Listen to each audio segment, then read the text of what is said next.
In 2012, the daughter of legendary comedian Martin Short quietly filed legal documents to remove his last name from her own. Not because of family conflict, not because of scandal, but because she was afraid that being publicly connected to a famous father could make her less safe in her work as a psychiatric social worker. Her name was Katherine Short. She chose to become Katherine Hartley, and that single decision reveals something powerful about privacy, identity, and what it really means to step away from the spotlight. The strongest detail in this story isn't the name change itself, it's the reason behind it. According to publicly available court documents filed in 2012, Katherine Elizabeth Short petitioned to legally change her name to Katherine Elizabeth Hartley. A judge approved the request in early 2013. In her filing, she reportedly wrote, "My father is a public figure. I am a psychiatric social worker. I am concerned about potential harassment from future patients resulting from my association with my father." Pause for a second. This wasn't about rejecting her family. It was about creating professional boundaries. And that raises a bigger question. What happens when your last name carries global recognition, but your career depends on trust, neutrality, and safety? As the eldest daughter of Martin Short and his late wife Nancy Dolman, Katherine grew up connected to a household known for entertainment and public life. Her father built a career across film, television, and stage, from classic comedy to award shows to iconic characters. But Katherine chose a different path entirely. She became a psychiatric social worker, a profession centered on listening, discretion, and helping people navigate deeply personal struggles. And here's where the tension becomes clear. Social work requires confidentiality, emotional neutrality, a sense of safety for clients. Being instantly recognizable, even indirectly, can complicate that. Imagine sitting across from a therapist and realizing they're connected to a major public figure. Would that change the dynamic? Would curiosity distract from care? Katherine, according to the court document, seemed to believe it might. So she acted preemptively. That decision tells us something subtle but meaningful. She understood how public visibility can ripple into private life. And friends who later spoke about her described someone who never leaned into celebrity. Reportedly, those close to her said she preferred being known as Hartley, rarely mentioning her famous ties. One friend described her as having a beautiful soul, someone who took on the baggage of the world. That description aligns closely with her career choice. But here's another layer. Although she largely stayed out of the spotlight, Katherine did appear occasionally at public events over the years. One of the rare appearances included the 2011 Vanity Fair Oscar party, an event known for gathering major figures from entertainment and culture. Even then, appearances were reportedly infrequent. So why does this story resonate beyond one family? Because it touches on something universal, the balance between inheritance and identity. When you're born into visibility, you don't choose the spotlight. It's simply there. But you can choose how close you stand to it. And Katherine chose distance. Now, here's where the timeline becomes especially important. More than a decade after the name change, tragic news was confirmed by the Short family in a public statement. They shared that Katherine Hartley Short had passed away at the age of 42. Out of respect for privacy and platform guidelines, it's important to note that authorities reported the cause of death as self-inflicted. The family requested privacy during an immensely difficult time. The statement described her as beloved by all and said she would be remembered for the light and joy she brought into the world. And that contrast is striking. A woman described as deeply compassionate. Someone who dedicated her life to helping others. Someone who worked in mental health. It invites a difficult but necessary conversation, one that must be approached carefully and respectfully. Mental health challenges can affect anyone, regardless of background, profession, or family connection.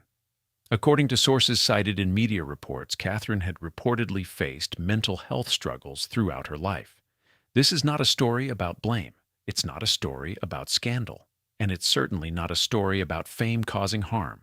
It's about complexity, about how public identity and private battles can coexist, and about how someone can actively try to create boundaries, even legal ones, to protect their professional life.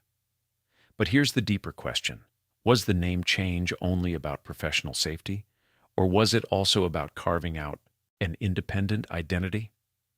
When someone grows up adjacent to fame, the world often frames them through that lens first. Catherine's petition suggests she wanted to be seen first as a psychiatric social worker, not as Martin Short's daughter. That distinction matters because identity is more than lineage, and sometimes protecting your work means protecting your name. There's another angle here that often gets overlooked. When someone chooses a career in psychiatric social work, they are entering spaces that require emotional vulnerability, not performance, not applause, not recognition. It's quiet work, often invisible, and invisibility in that field can actually be a form of protection. So when Katherine chose Hartley, she wasn't erasing her history. She was building a professional boundary, a layer between public curiosity and private care. And that choice came years before the public tragedy, which leads to another important reflection. How much of identity is something we inherit, and how much is something we actively design? Katherine grew up in a family known for humor, creativity, and entertainment success. Her father, Martin Short, built a decades-long career that spans television, film, and stage. His work, including collaborations with other major performers, placed him in front of global audiences. But Katherine stepped into a profession where the spotlight isn't just unnecessary. It can be disruptive. That contrast feels almost symbolic. Public laughter on one side, private healing on the other. And that contrast makes her name change feel less like distance and more like alignment with her chosen path. Here's something else worth noticing. According to reports, many friends knew her primarily as Katherine Hartley. They reportedly said she rarely referenced her family's fame. That detail reinforces the idea that the name wasn't a temporary decision. It became part of how she lived her daily life. When someone consistently chooses privacy over recognition, that's intentional. And intentional choices usually tell a deeper story. But this is where the conversation becomes even more layered. The public often assumes that proximity to fame brings protection, privilege, or insulation from hardship. Yet mental health challenges do not operate on public status. They don't pause for red carpets or professional titles. According to media sources, Katherine had reportedly experienced mental health struggles over the years. These reports emphasize something broader. Even those who dedicate their lives to helping others can still need support themselves. That reality isn't contradictory. It's human, and it shifts the focus of the story. This isn't just about a name change. It's about boundaries. It's about identity. And it's about how people navigate visibility in a world that often blurs the line between public and private life. Let's zoom out for a moment. In 2011, she appeared at the Vanity Fair Oscar party, one of the rare public events she attended. That detail stands out because it shows she wasn't entirely removed from her family's world. She could step into it when she chose. But stepping in occasionally is very different from living there full time. That distinction feels important. She wasn't rejecting her family legacy. She was managing proximity to it. And that nuance matters. Because in conversations about public figures and their families, narratives can easily become oversimplified.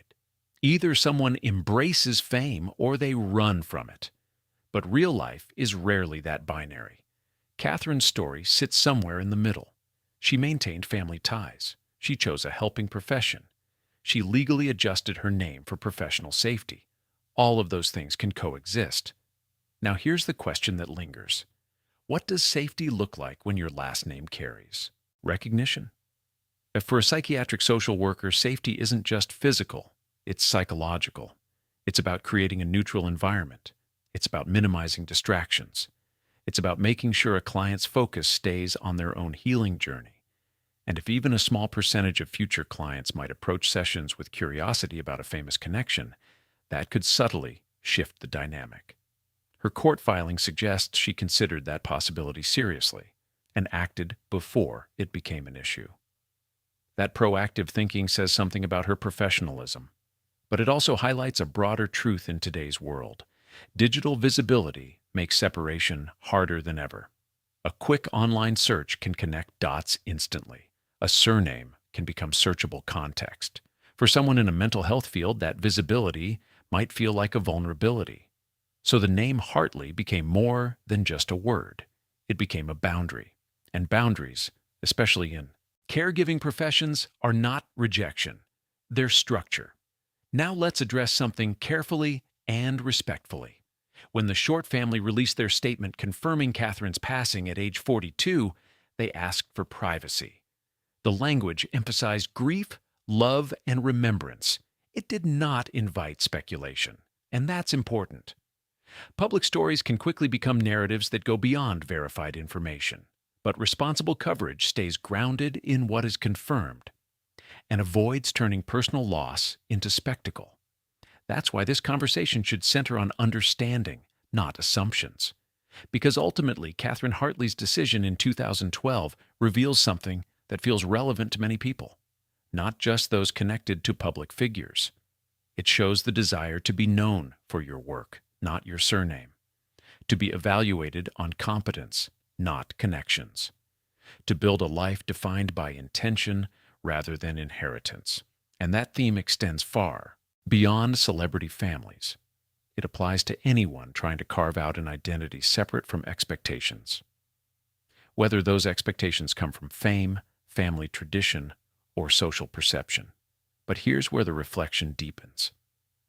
What happens when someone who spends their life helping others quietly carries their own burdens? That question doesn't have a simple answer, and it's not meant to. It's meant to remind us that professions do not make people immune to struggle. Titles do not cancel vulnerability, and public distance does not guarantee inner peace. The story isn't about contradiction, it's about complexity, and complexity deserves careful handling. There's one more dimension to this story that often goes unspoken. When someone legally changes their name, especially as an adult, it usually reflects something deeply considered. It involves paperwork, court approval, public record. It's deliberate. Katherine didn't quietly adopt a nickname. She formally redefined how she would be identified in professional and legal settings. That level of intention suggests long-term thinking. And long-term thinking tells us this wasn't an emotional reaction. It was a strategic boundary. But here's something subtle. Even after becoming Katherine Hartley in professional life, she was still part of the Short family. The public statement released after her passing carried both names, honoring who she was privately and publicly. That duality feels meaningful because identity isn't a single lane. It can hold family legacy and personal autonomy at the same time. And maybe that's the quiet takeaway here. Not separation, not rejection, but balance. Another question naturally follows. In a culture where visibility is often treated as currency, what does it mean to intentionally step back? Today, many people actively seek public platforms. Visibility can open doors, build influence, create opportunity. Yet Katherine's decision suggests that in some professions, privacy is the greater asset. Psychiatric social work relies on emotional safety. Clients must feel that the room belongs to them. Not to public narratives, not to outside curiosity. And even the possibility of being Googled differently could shift that dynamic. So by changing her name, she simplified that equation. Less distraction, more focus, clearer boundaries. It's a decision that speaks to professional integrity. Now zooming out once more. Her life story intersects with broader conversations about mental health, especially among those who dedicate themselves to helping others. According to reports cited by media outlets, Katherine had reportedly dealt with mental health challenges throughout her life. That reality doesn't negate her work. It doesn't contradict her compassion. If anything, it reflects something many experts emphasize. Lived experience can deepen empathy, but it also reinforces an essential truth. Helpers need help too, and that message matters. Because too often people assume that strength equals immunity. In reality, strength can coexist with struggle. Compassion can coexist with personal battles. Professional expertise can coexist with vulnerability.